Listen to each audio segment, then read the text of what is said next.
Hey everyone, welcome back. In today's quick guide, I'll show you how to remove a passkey from your Google account in just a few easy steps. So let's get started. First, open the Google app on your phone. If you don't have the app, you can simply open any browser and sign into your Google account. Once you're in, tap on your profile picture at the top right and choose Manage Your Google Account.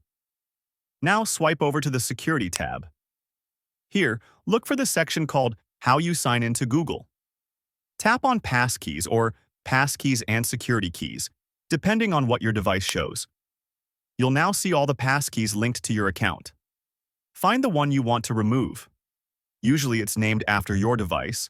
Next to it, you'll see a small delete option, like an X or a trash bin. Tap that, and then confirm the removal. Once done, that passkey is completely deleted and can't be used to sign in anymore. If you're on an Android phone and don't see a delete button, no worries. Scroll down, tap Skip Password when possible, and simply turn that option off. That will stop the passkey from being used.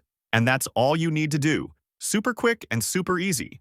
If this helped you out, make sure to like the video and subscribe for more simple tech tips. See you in the next one.